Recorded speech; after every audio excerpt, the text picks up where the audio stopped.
So this right here is a dianthus. It's really beautiful. It has so many colors. It looks like spilled paint or something like that, but it does have some withered bloom. If you look closely, you can see that each stem produces multiple flowers, and it's helpful to remove spent flowers because they kind of look obviously brown. You can try to remove each flower by itself, but if you pull too hard, you can pull up an entire portion. You may be able to replant this because you can see some roots there, but if you can avoid this, it's probably better too. Both of these have already withered, so you could cut either up here or above these leaves right here. So here we have a beautiful flower, and behind it there's a withered one. So I'm going to cut right where it meets the leaves because there might be another flower growing from that same spot.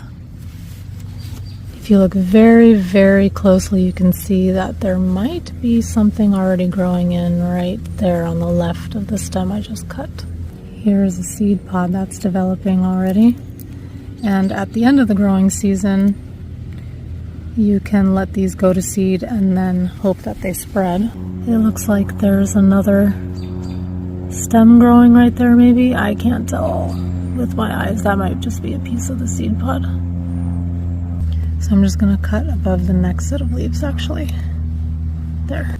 Here's a spent seed pod, and I was tempted to cut above these leaves, but look, there's a bud right there. So I'm going to very carefully attempt to remove this seed pod without breaking off that flower.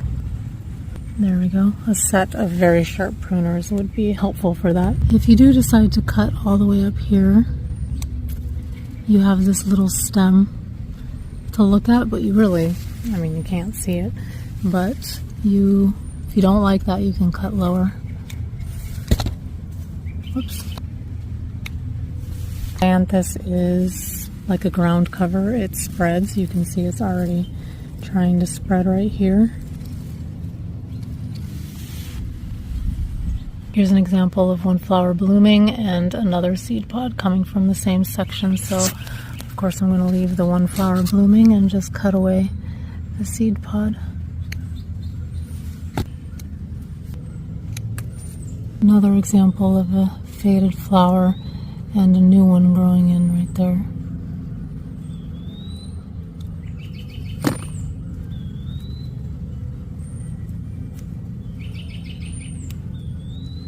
There it is right there.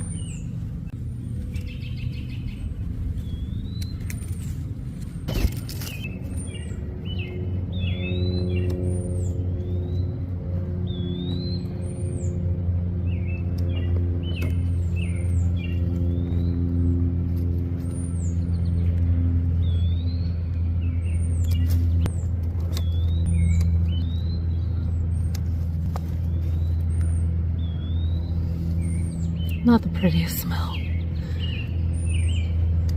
but I still like it.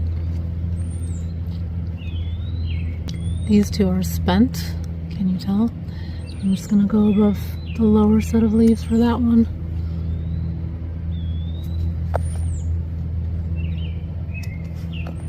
It's still early in the season, so chances are that there will be more flowers.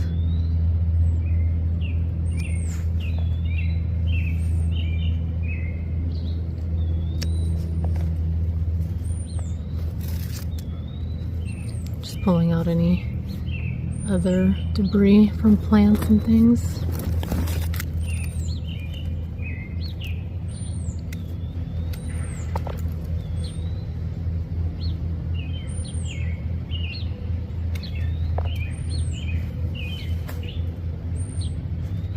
Here's another really good example of a faded flower and a new bud coming in right there.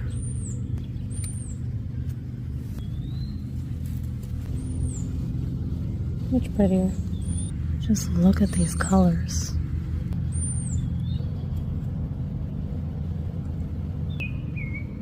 Oh, found one more. And down there is the new bud. Let's see if we can pinch it with my nails. Or if I can pinch it with my nails. Yeah, I can feel that it's pulling up the plant too much, so pruners it is. Oops. All done.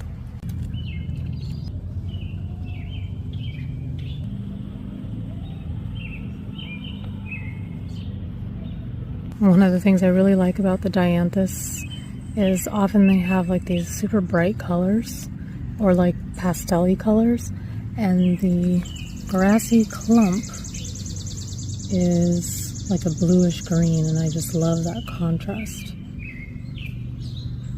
or that color combo. And I love their little antenna.